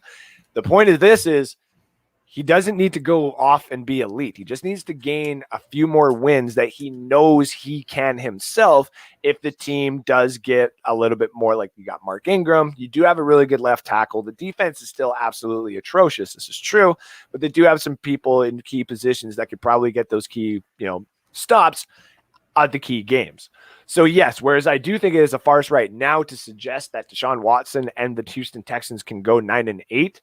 And it's also not to say, laughable to say otherwise. It's they can't go 14-3. They can't be one of these top elite teams.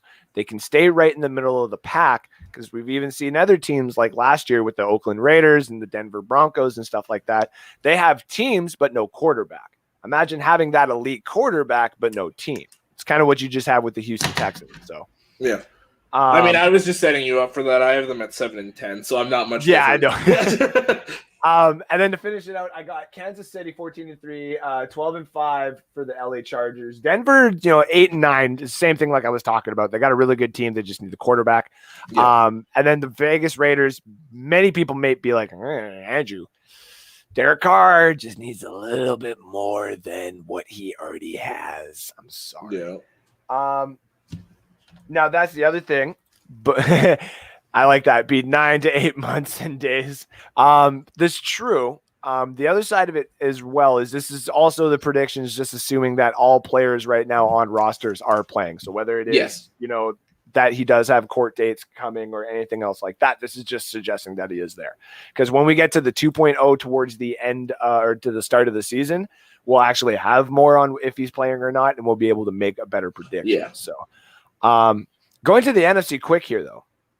Green Bay 10-7. Aaron Rodgers, he's getting pissed off. People are going to start understanding what him and LaFleur can do together. LaFleur is going to have to get a new quarterback in order for people to not understand what the hell his system is going to be when you have the greatest of all time for the Packers. And I do like Bart Starr and Brett Favre, but Rodgers is the best. Rodgers is way more talented. Yeah. I do have Chicago at 9-8. I have them sneaking in. I think Justin Fields finally starts picking it up at the end of the season and starts showing everybody this is the reason why I should have been picked number 2. Now I'm going to the Bears and y'all fucked up. You ever heard of Gale Sayers? I am Gale Sayers 3.0, motherfuckers. I'll run and I'll throw the damn ball. I think it's going to happen. Minnesota 7-10. They're a good, decent, respectable team. They have parts that they need to fix, and Kirk Cousins is just not that elite.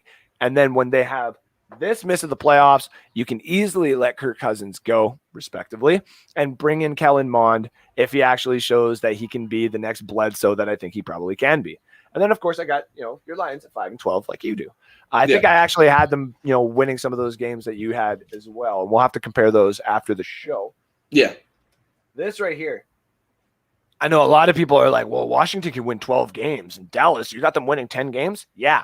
We all saw what that offense especially could do in the first 3 games with a healthy Dak. This defense now just got a little bit better because they just drafted a bunch of defensive fucking talent. And they signed some defensive talent. Well, they drafted a bunch of linebackers that are going to turn into something. Yeah. The defense is going to be better. You just got to give it time. Dallas showed that they're going to be able to put up as much points as they can. And as long as they can get a couple of stops by these linebackers and edge rushers, they probably sneak out some of these wins. Giants at 7-10. A lot of people said that they're going to be able to compete for it. I mean, you're not far off. You're going to be competing at some point during the season, but then all of a sudden it's going to fall off because Daniel Jones is not going to be able to do good under pressure. That's just my opinion. Philadelphia may be better than 4-13.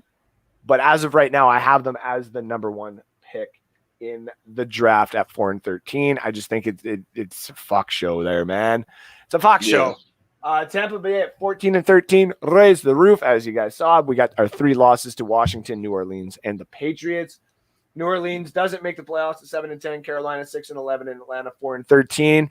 The only reason Atlanta goes 4-13 is because Matt Ryan shows that he cannot play very well in the system that is supposed to be for younger, more mobile quarterbacks. He does his damn best to show that he was an MVP caliber quarterback. I do also think that, in this case, Julio Jones is there, but more than likely traded at some point during the season. Probably at the deadline. Yeah. And it just doesn't look very well for Atlanta. He's going to keep his job, but they're going to get a quarterback and just build up from there. Because now you got Kyle Pitts and company. So LA Rams, I got them at 13-5. San Francisco at 13-4. Sorry, San Francisco at 12-5. Seattle at 9-8, and Arizona at 8-9. That division is just really freaking hard. And Seattle and Arizona are playing some other really good fucking teams, man. Yeah. So now when it comes to the playoffs I have up here, I don't have Arizona making the playoffs. And I know I'm going to get a lot of shit from our buddy Chris. It's not Kyler's fault and it's not Cliff's fault. It's just the way the schedule breaks down. Some of these games you're going to sneak some wins in. Yeah, you're going to sneak in some of these games for sure, but some of these games you're going to lose. You cannot beat San Francisco 2 games. You cannot beat Seattle 2 games, and there's no fucking way you're beating the Rams 2 games. Nope. So there's 3 losses right there. And then the other 6 just comes from the rest of your schedule. So what I have is I got Kansas City finishing first in the AFC, Indianapolis finishing second, and they're going to play New England in the first round in the 7th seed, Cleveland and Baltimore, 3rd and 6th. Cleveland respectively taking the 3rd seed, Baltimore coming in at 6th. Buffalo gets the 4th seed because they got the division win, not because of record or anything like that. And then you also got them playing the Chargers, who probably should have been like 2nd, but because they play in the same division as the Chiefs, it's just the way it goes. And then in the NFC, I got Tampa Bay finishing first. I got the Rams at 2nd facing Chicago in the first round. What a fucking great matchup that would be. It's a rematch of week 1? Yes, sir. Green Bay versus Washington football team. Green Bay would be 3rd. Washington football team would be that 6th seed.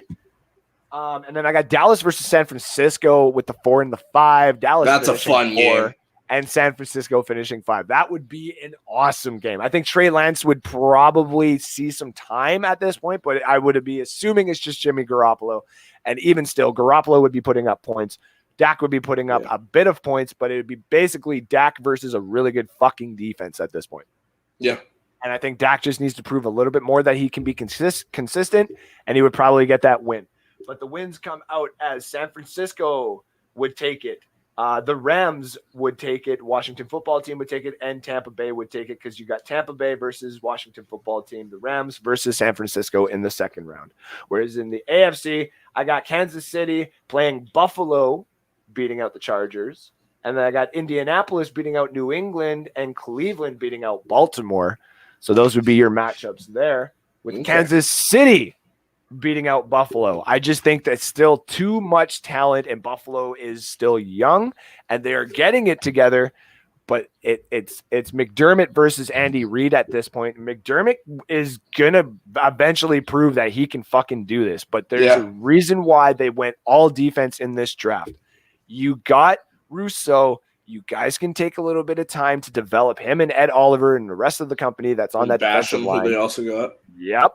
This is going to be nice. You just need to give it a year. Watch these kids lose, and then watch the pain that you see on their faces come back and start kicking some major ass in the years to come.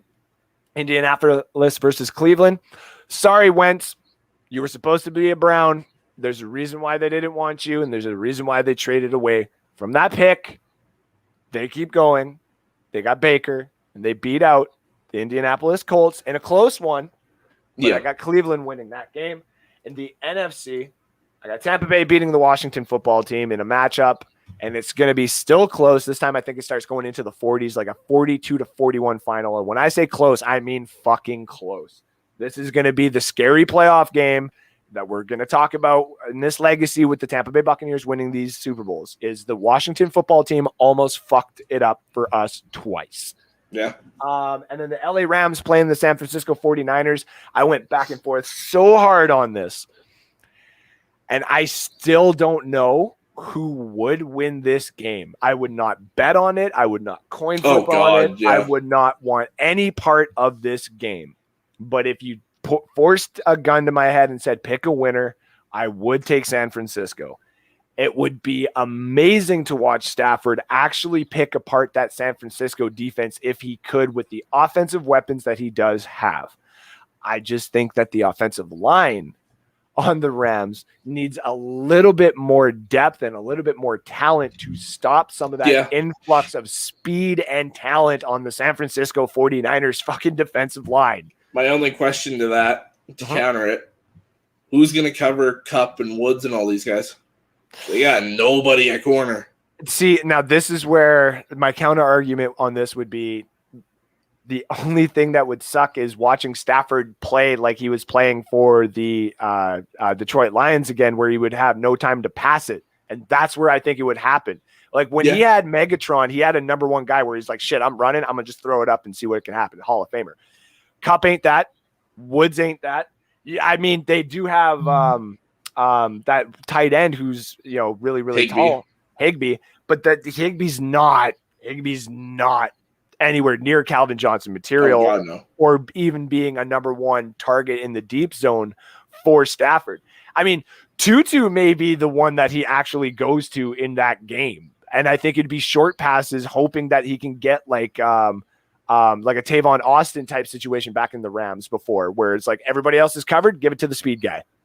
And that they've also got Deshaun Jackson for that if he's healthy. Mm-hmm. And I think Deshaun is probably going to be covered by one of those other corners. He's just shadowed all gosh darn day. And that's why I said this game is so hard to figure out. Because it really is. Like even Garoppolo could throw 4 picks against that Rams defense, man. Like Ramsey could just have a heyday with him. Yeah. But when I thought about it, I was like, I still think it would be the 49ers. So, and then I literally just took the Rams because they were at home. I didn't know who to pick, so I was like, home team. And you know what? Like SoFi Stadium's got to go through a little bit of depression at one point. Like you got, you just lost the Chargers, but the Chargers weren't even home game there. So, Kansas City versus Cleveland. This is the game of the year. Game of the year. Cleveland comes close. I have Cleveland actually going down the end of the game to try and win it with a field goal. And because you are playing in Kansas City in the middle of winter, and you have this kicker called Cody Parkey, when you look at the statistics, it doesn't look good. I don't have him double doinking or triple doinking or anything like that. I just think it's going to come down to him trying to make a 47-yard field goal in the middle of the winter where there's going to be some wind and snow in the middle of Kansas City and a screaming fan base that ain't going to make it easy for you. Kansas City takes it. Kansas City goes to the Super Bowl. And a final score, and this is what's going to probably surprise everybody. I got to be in a final score of 51-49. And for which one? Kansas City, Cleveland, or Kansas City, Tampa? Kansas City and Cleveland. 51, I honestly could see that. 51-49, hard to keep any type of defensive scheme on the field whatsoever. The 49 just comes from them at some point in the fourth going for the 2-pointer, them getting it, them putting those heels on Kansas City, being like, shit, what do we do? I don't know. They're going to kick goddamn field goal and beat us, man, 52-51. But no, it doesn't happen. Whereas on this side, Tampa Bay versus San Fran, I would like to say it's the game of the year. San Fran has proven that they can tear apart a lot of teams with their defense. At this point, now your defense is getting tired. Now your defense is going to have to play one of the greatest of all time and the greatest of all time. And he is not going to sit there and fucking bomb it out to Evans or Godwin. No, this game is going to be quick little hitch 10-yard routes to Tyler Johnson and AB and Scotty Miller on these nice little mesh plays. And it's just going to pick by pick by pick by pick because we know what we're going to do on the other side. Garoppolo is going to see fucking ghosts with Shaq Barrett and JPP and Joe Tryon and Vita Vea and company all coming down your throat. It's not going to necessarily be close, but I'm also not saying it's going to be a blowout. 35-21. This makes it the rematch of the Super Bowl of last year. Now, all of a sudden, the narrative goes, oh, everybody's healthy for Kansas City, and they got the better offensive line. And the Bucs are getting old, and the Bucs are getting tired. But we're not playing outdoors in Tampa in our home squad. We're playing at SoFi Stadium, one of the biggest stadiums in the world, in North America now.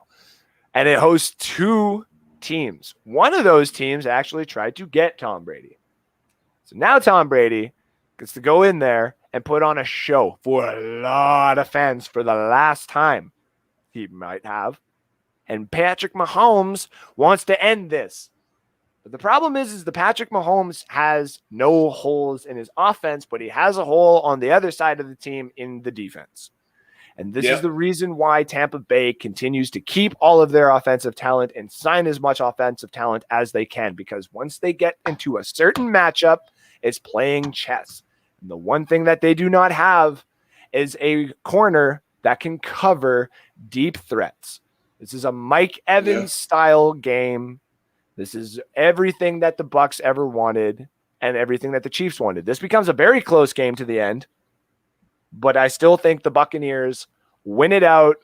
Last 2 minutes, taking a knee. There's nothing that the Kansas City Chiefs can do.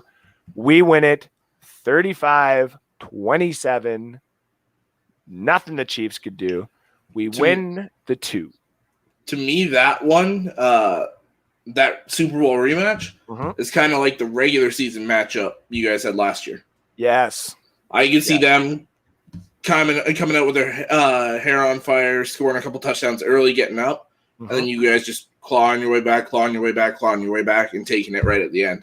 Brady, typical Brady, right at the end, drive down the field, take the game. And here's the thing, is a lot of people may use the pettiness on me and say, don't you remember when the Bucs used pettiness and stuff like that to get them over the hump? It's just true. That could very well keep the Kansas City Chiefs in this game. But when it comes down to, say, the pettiness and stuff like that, that drive is what made the Tampa Bay win the Super Bowl. They've already won the Super Bowl on Kansas City's side. They can take that pettiness and try to fuel them. It's not going to work because they'll be working on both sides. So you equal those parts out, and now it just becomes skill. And the only skill that's missing right now is a solid corner on the Chiefs side that can start covering Evans or Godwin when it comes to these deep ball games, because that's what is really going to come down to. Tyreek Hill is going to go off. He is going to go off. He is probably going to get Carlton Davis, and he's going to go off. But we're going to make sure Kelsey doesn't go off. We're going to make sure that, these big plays that we don't need to happen are actually, taken care of.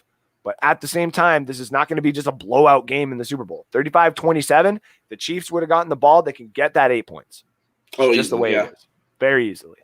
But I do have this going the Bucs way. We win the 2. It's a great year for us again. I don't think Brady retires. He says, fuck it. Three-peat. I don't think we would three-peat. I think that's where we would probably eventually the next season lose in like the conference final, and that's the end of it all. But that's for another year.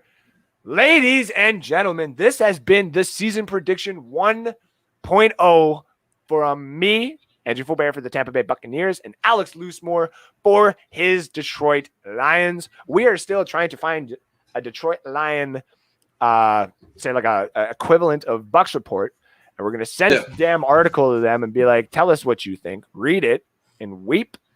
The Lions, like, as much as everybody would love the Lions to, go to the playoffs and try to compete and stuff like that, I don't think it's going to happen. No. And this is the year that, the Buccaneer fans could actually be a little bit more cocky, like a little bit. Don't be over cocky, but be a little bit cocky that we actually have a team. We're going to do some damage. Games are going to look fun. But when we lose, don't start going off the hay bales and be like, oh my God, what the hell is going on? We've done so bad. We're going to lose everything. It's not how that works anymore. Well, you're going to lose a game you shouldn't lose. I have them losing to Miami. Coming off I have you guys manhandling the Patriots in the second half of that game, taking the win. Then you guys are riding that high into Miami. You're kind of feeling yourselves, and Miami just comes in with that defense and stops it. I could definitely see that.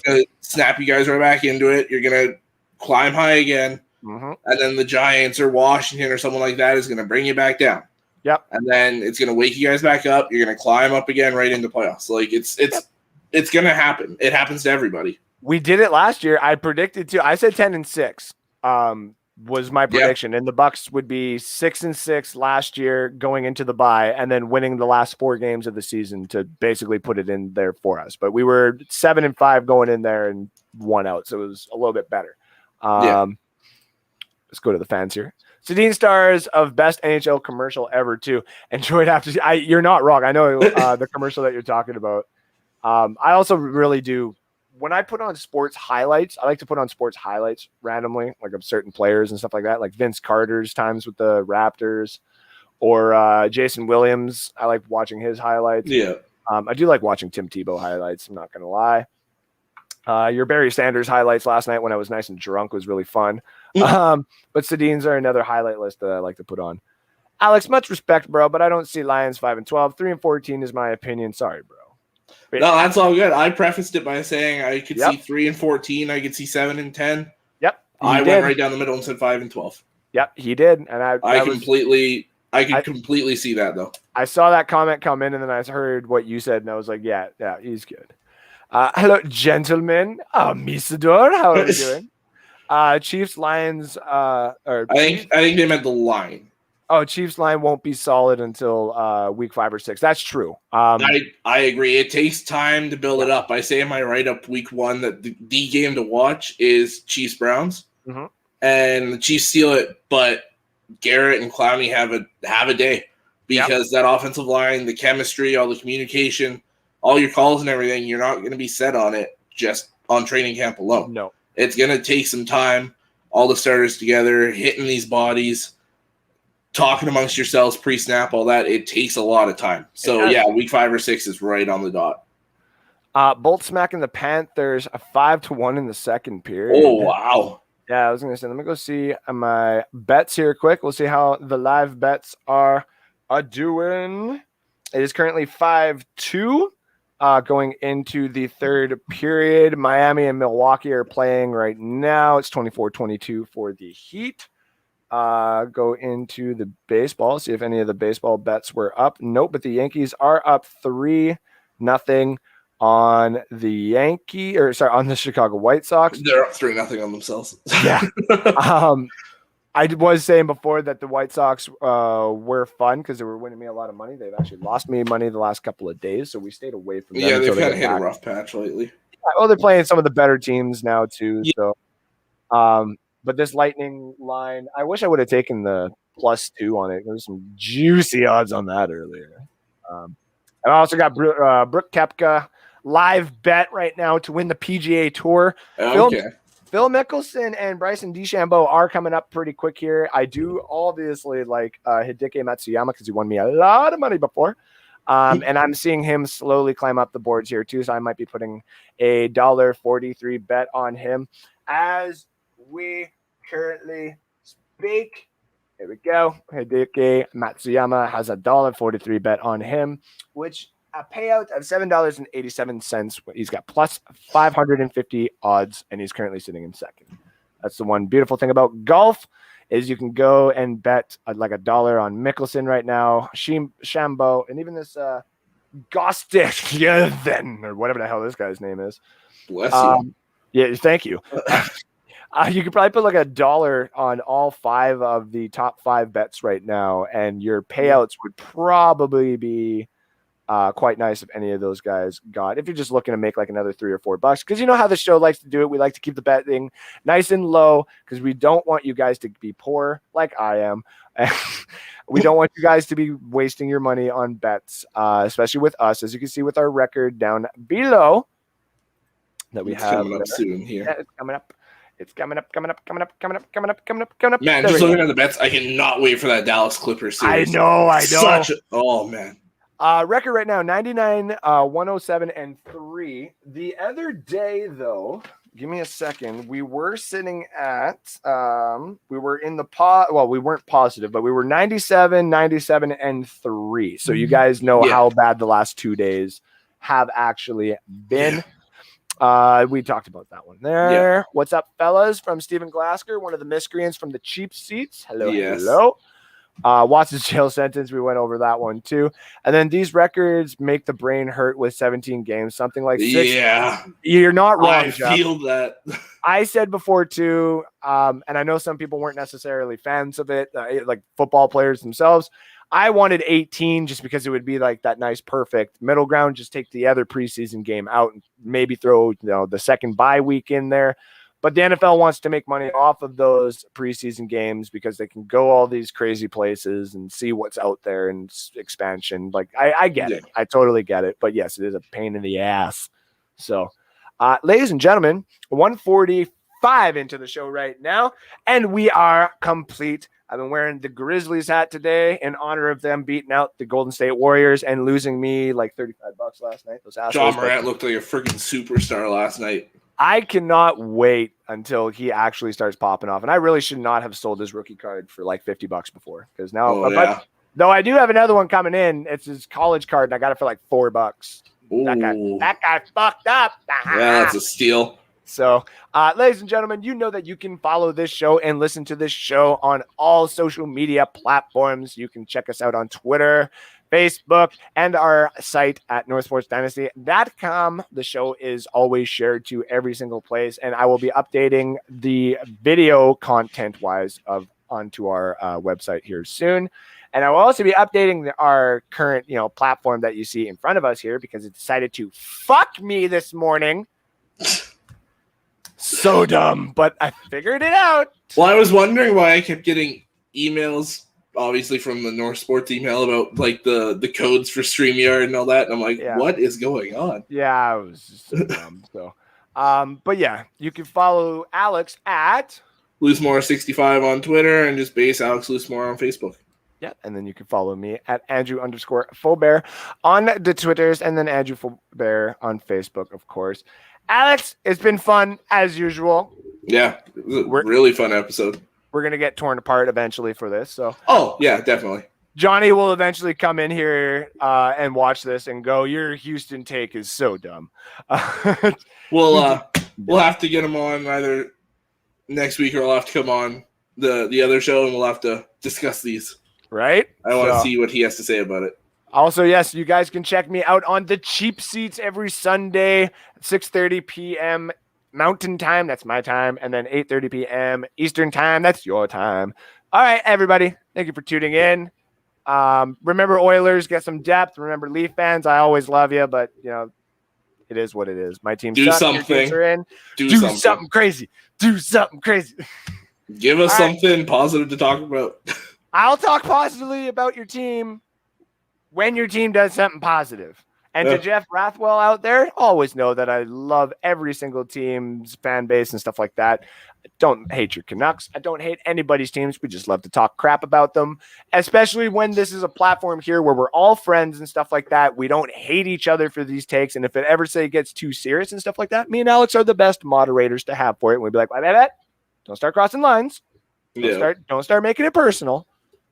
Like when I say Sedin sisters, I mean it all as a joke. They are the best brothers I have ever seen play on the ice, and that's even me saying. I hate